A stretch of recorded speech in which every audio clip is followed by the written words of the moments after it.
La consulta de hoy es de un amable oyente de Perú. Dice así: quisiera que me informe sobre las principales doctrinas de los testigos de Jehová, puesto que tengo un familiar que ha abrazado esta religión y le están enseñando cosas como que el infierno no existe, sino que esa palabra se refiere a un sitio donde se quemaba la basura en tiempos antiguos cerca de Jerusalén, y que el Espíritu Santo es solamente la fuerza activa de Dios.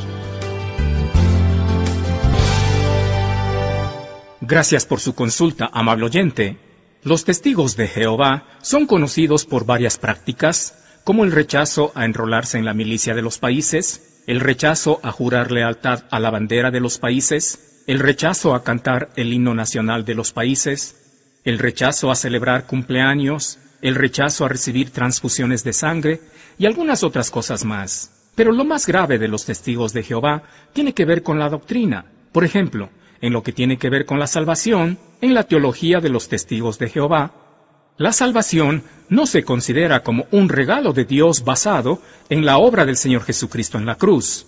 En cambio, su literatura insiste en una salvación por obras. Russell, el fundador de los testigos de Jehová, escribió: tienen que recuperarse tanto de la ceguera como de la muerte, para que cada uno pueda tener por sí mismo una oportunidad completa de demostrar, por medio de la obediencia, que merece la vida eterna.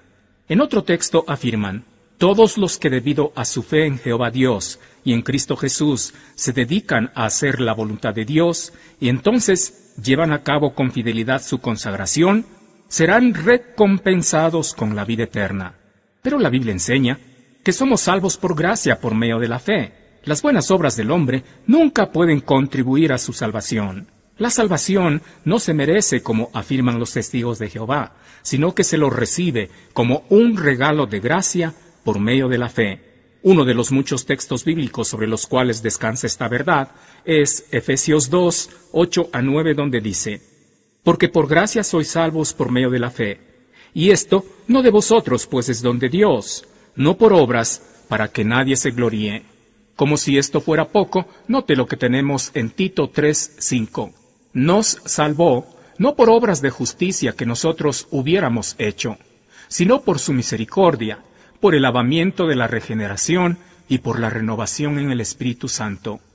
El camino a la salvación no es la religión, cualquiera que sea, ni la de los testigos de Jehová, sino la persona y obra del Señor Jesucristo. Por otro lado, los testigos de Jehová proclaman abiertamente que ellos no creen en la doctrina de la Trinidad. Sus escritos afirman que la doctrina de la Trinidad no fue concebida por Jesús ni por los primeros cristianos. En la teología de los testigos de Jehová, tanto Jesucristo como el Espíritu Santo no son Dios. De Jesús dicen los testigos de Jehová: Jesús el Cristo, un individuo creado, es el segundo personaje en importancia dentro del universo. Jehová Dios y Jesús constituyen en conjunto las autoridades superiores. Pero la Biblia presenta al Señor Jesús como Dios. Observe lo que dice 1 de Juan 5:20. Pero sabemos que el Hijo de Dios ha venido y nos ha dado entendimiento para conocer al que es verdadero. Y estamos en el verdadero, en su Hijo Jesucristo. Este es el verdadero Dios y la vida eterna. Jesucristo es el verdadero Dios y la vida eterna. Además, según los testigos de Jehová, el Espíritu Santo no es ni siquiera una persona, peor Dios. Los testigos de Jehová definen al Espíritu Santo como el poder activo invisible de Dios Todopoderoso, que impulsa a sus siervos a hacer su voluntad. Pero todo esto contradice la clara enseñanza de la Biblia cuando manifiesta que el Espíritu Santo tiene atributos personales como son intelecto, emociones y voluntad. Además, la Biblia declara que el Espíritu Santo hace ciertas obras que solamente alguien con esencia divina podría hacer, como por ejemplo, morar en todos los creyentes a la vez. Solo alguien que es omnipresente puede estar en todo lugar al mismo tiempo. La omnipresencia es un atributo divino. Por otro lado, los testigos de Jehová niegan la existencia del infierno como lugar de castigo eterno para los impíos. Según ellos, la doctrina de un infierno en llamas, donde los malos son torturados eternamente después de su muerte, no puede ser verdad, por 4 razones principales. Número 1, porque carece por completo de apoyo bíblico. Número 2, porque no es razonable. Número 3, porque es contrario al amor de Dios. Y número 4, porque repugna a la justicia. Pero esto es absolutamente falso. ¿Qué dice la Biblia sobre el infierno? Note 2 a Tesalonicenses 1, del 6 al 9.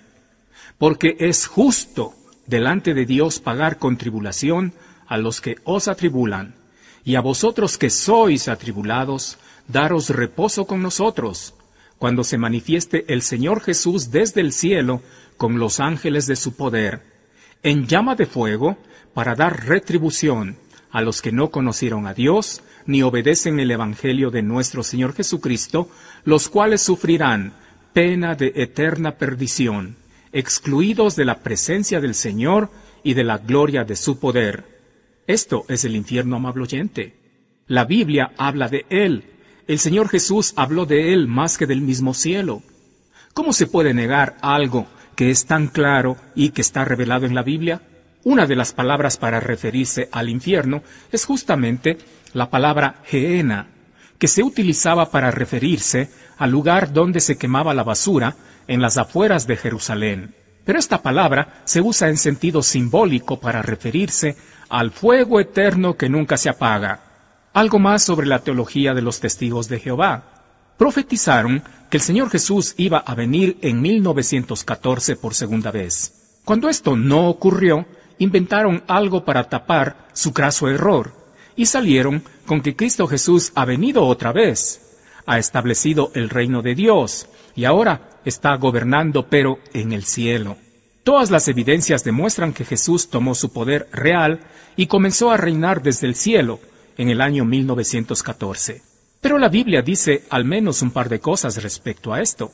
Primero, que este error delata a los testigos de Jehová como falsos profetas. Segundo, la Biblia dice que la segunda venida del Señor Jesucristo será visible para todo ser humano que esté vivo cuando eso acontezca.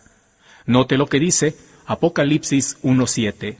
He aquí que viene con las nubes, y todo ojo le verá, y los que le traspasaron, y todos los linajes de la tierra harán lamentación por él. Sí, amén. La Biblia habla de un evento que se puede percibir con los sentidos, no de algo secreto como sostienen los testigos de Jehová. El tiempo no nos permite señalar muchos otros errores doctrinales de los testigos de Jehová. Pero permítame citar esto, que a decir verdad es como la raíz de toda la doctrina falsa de los testigos de Jehová. Me refiero a su traducción de la Biblia. Para los testigos de Jehová, todas las traducciones existentes de la Biblia contienen errores. Así que, según ellos, se dieron el trabajo de hacer su propia traducción de la Biblia sin errores. El producto de esto es lo que en español se conoce como la traducción del Nuevo Mundo de las Sagradas Escrituras, la cual es una manipulación de las Santas Escrituras para apoyar las doctrinas que los testigos de Jehová siempre han sostenido. Los testigos de Jehová no poseen una declaración de fe, ni declaraciones doctrinales autorizadas. Sus puntos de vista teológicos se hallan en sus diversas publicaciones, entre las cuales se incluyen la revista Atalaya y Despertad. La doctrina que procede de estas publicaciones se considera autorizada. Aunque la sociedad Atalaya sostenga que las Escrituras son su autoridad decisiva, se nota una constancia en el mal uso de las Escrituras con el fin de apoyar sus típicas creencias. Esto lo hacen mayormente citando textos fuera de contexto, al mismo tiempo omitiendo otros pasajes que son importantes para el tema. En la práctica, sus propias publicaciones tienen prioridad sobre las Escrituras. Un examen minucioso de los testigos de Jehová demostrará que no son lo que afirman ser, el único canal colectivo para que fluya la verdad bíblica. Más bien son culpables de haber anunciado falsas profecías, de sostener una teología contraria a la Biblia y de tergiversar la verdad.